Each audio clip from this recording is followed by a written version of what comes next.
I know it's been a while since my last video, but I think you guys will like this because we have another unboxing. Okay, so this comes to us from Gran Exotics. We found him on Morph Market. We have a couple things today that we're going to show off to the channel. We have not our usual stuff of like spiders. We do have some spiders, but we have more than what we've had in the past. And we'll get to that in a minute. Right. We can cut that part out. Alright, so let's see what we got in here. So we have some spiders, some springtails, and some millipedes. And we can go through all of that. Alright. First things first, let's get a spider out. Okay, here's our first sling. I'm gonna get in there so we can see it. The design is very good. Yes. Okay. These are slings of Latrodectus elegans. Latrodectus elegans is a species of black widow that comes from Laos and other parts of southeastern Asia. We have 4 slings of these, and we have a couple other goodies. So here's sling number 2, wherever he is in there. He or she. It's at the top here. That one's tiny. You can barely see that one. All right. So these guys, I'm just going to keep them in these containers. There's literally no reason to take them out because that's already a good size container. We have another one here. No reason really to show. Ooh, this one has a nice butt pattern. Let's see if we can get that on camera. We can kind of see it. Yeah. This is that glare. Now these spiders actually have an amazing adult coloration. So I can show a picture here. But yeah, these guys are actually crazy. And so we're going to start a breeding project for them, which is why I got multiple. I was originally going to get 6, but some things kind of got messed up. One of them failed to molt, so we couldn't send it. He got me a refund for that. And I originally was going to buy 6. This is either a heat or cold pack, I don't know. I was originally going to buy 6. One of them got, here's this card. One of them had a bad molt. One of them was just not there. He only had 5 to begin with.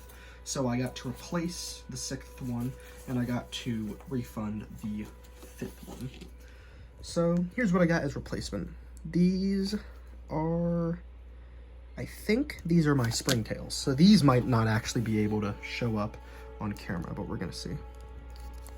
So, yeah, for sure, for sure. Take your hand away.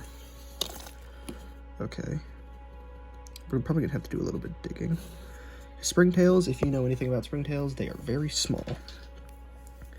So I will sort of dig through here, see if we can find anything.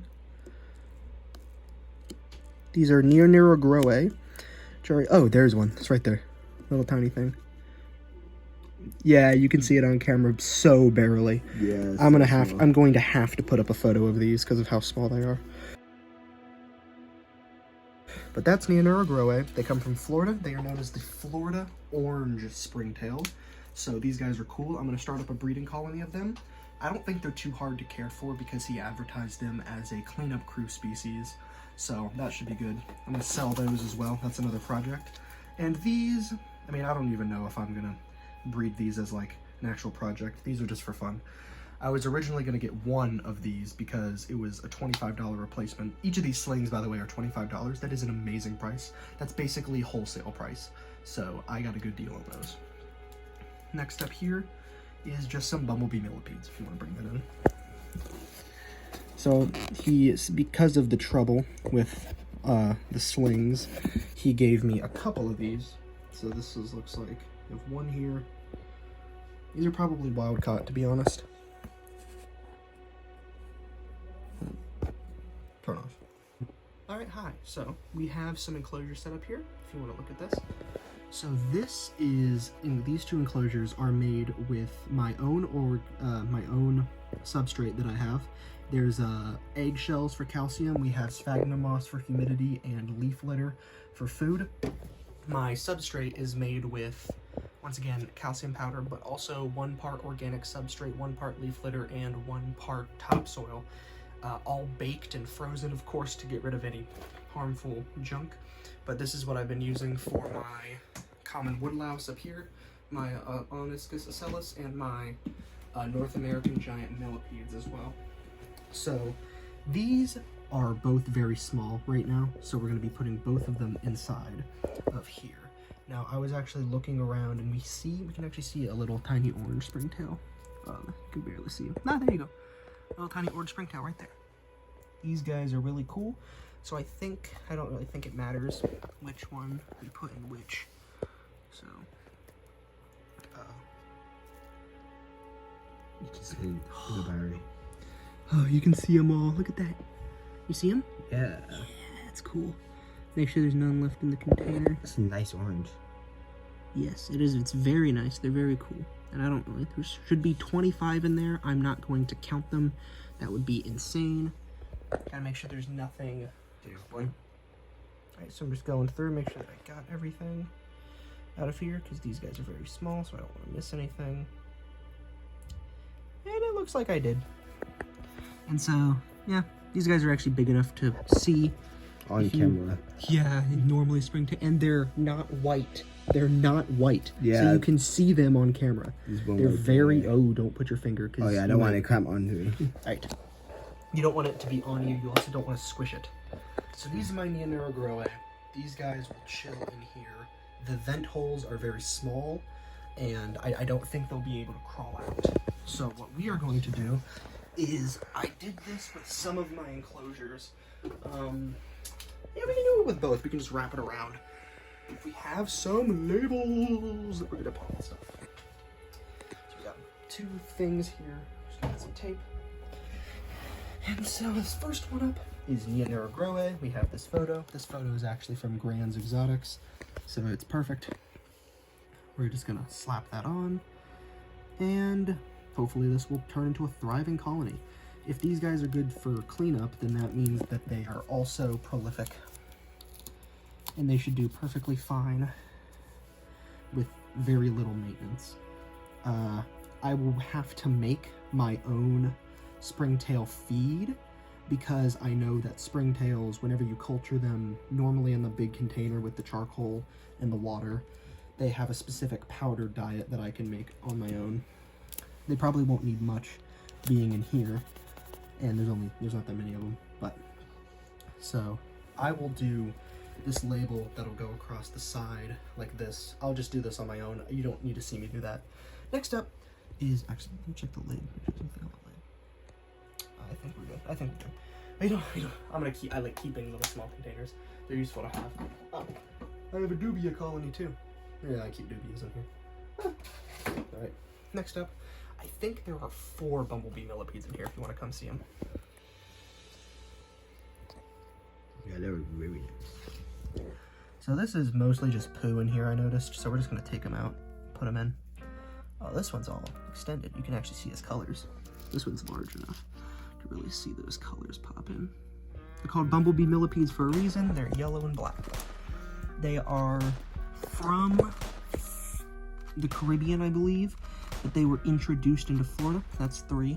Are there 4, or did I count wrong? I'm just gonna pull it in my hand. It looks like I counted wrong. Yeah, this is nothing but poop. I'm not gonna bother putting this in here. Yeah.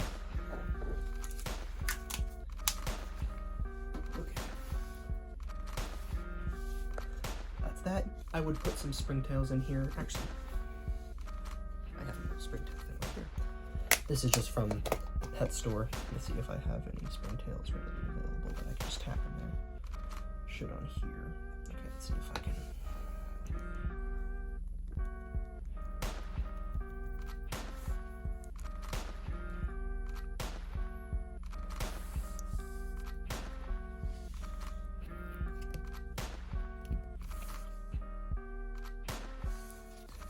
Check to make sure that there's even a couple in there.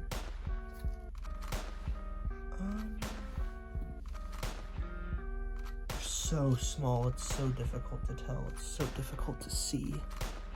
And this background doesn't help because it's all white. I'm just gonna hope that some got in there, and there'll be springtails in here. One lid. Oh, that's. Shut the fuck up. I don't want to hear it. Alright, so it's going to be humid in there, obviously.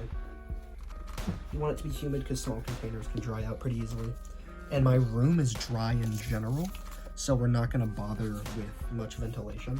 Because if your room is dry, if you have a species that likes ventilation but still needs some humidity, you might just want to not have that much ventilation because your room will dry out most of that humidity.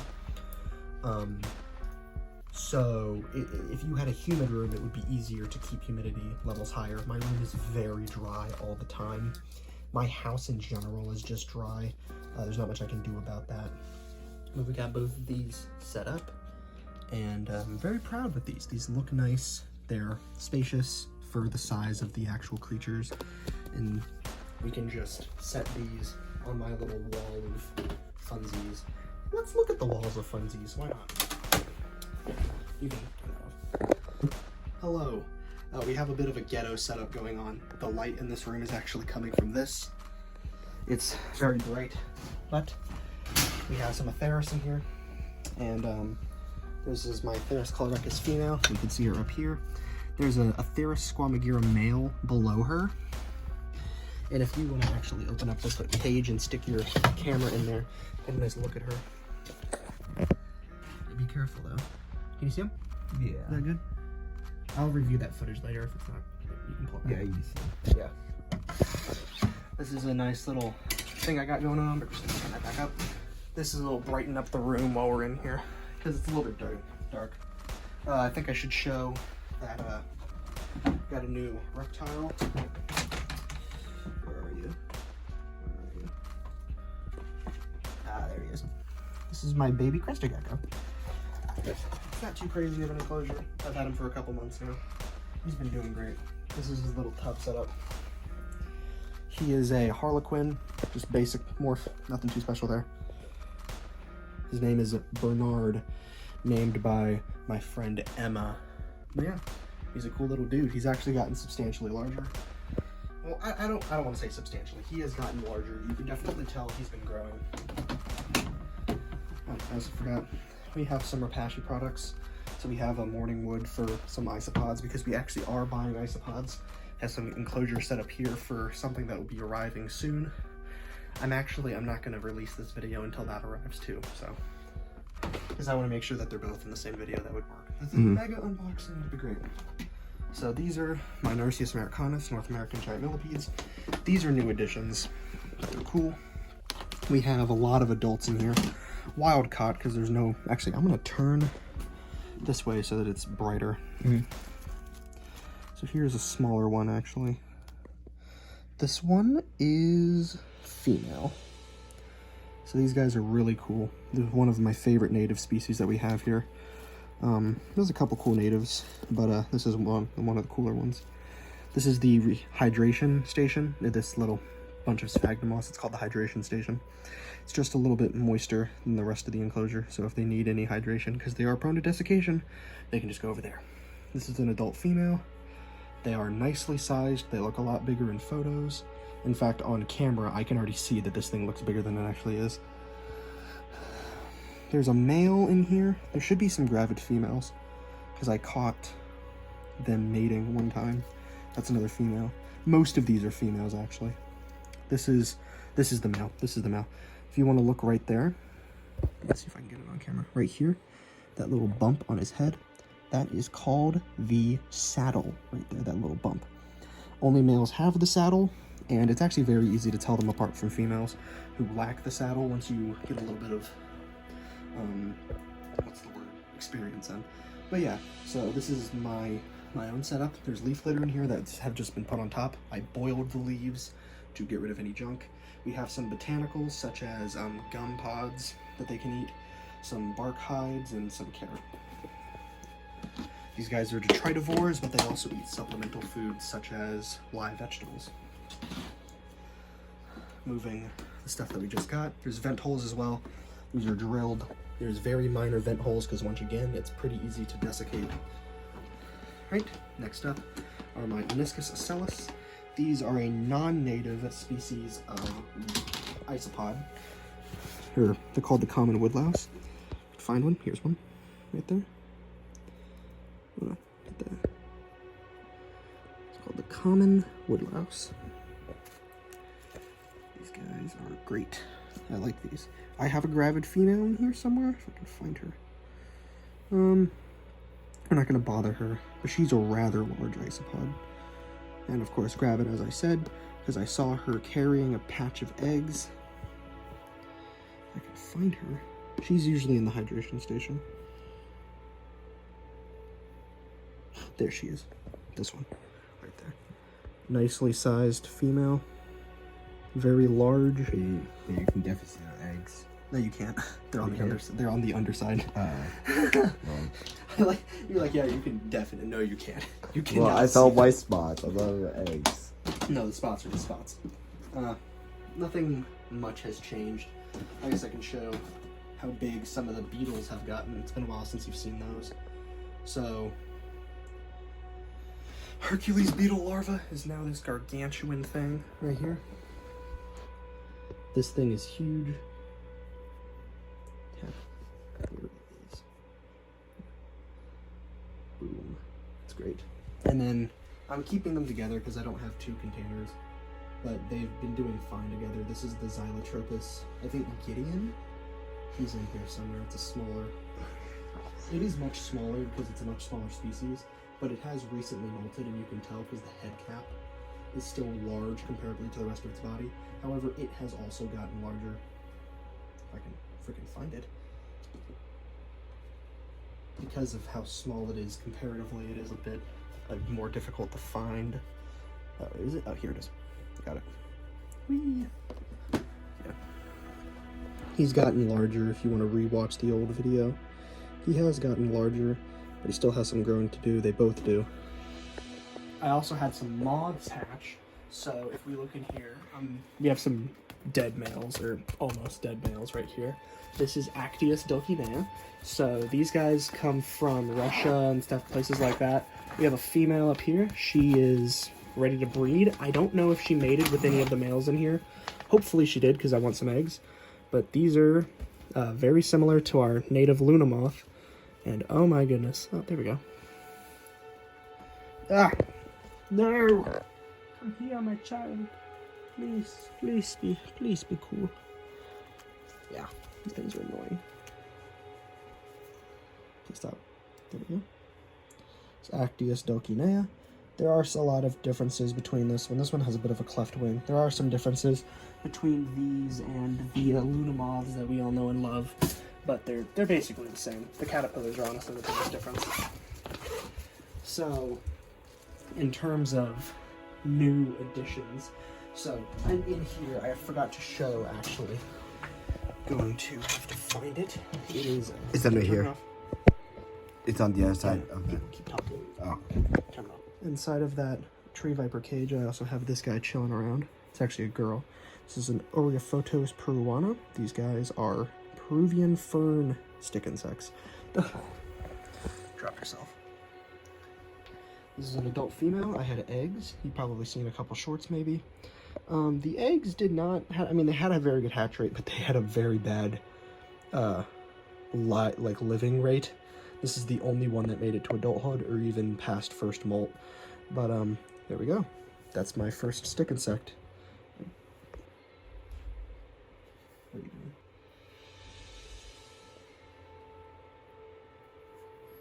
What are you filming? Alright, now last things up is just to get these Latrodectus elegans slings to a nice little spot.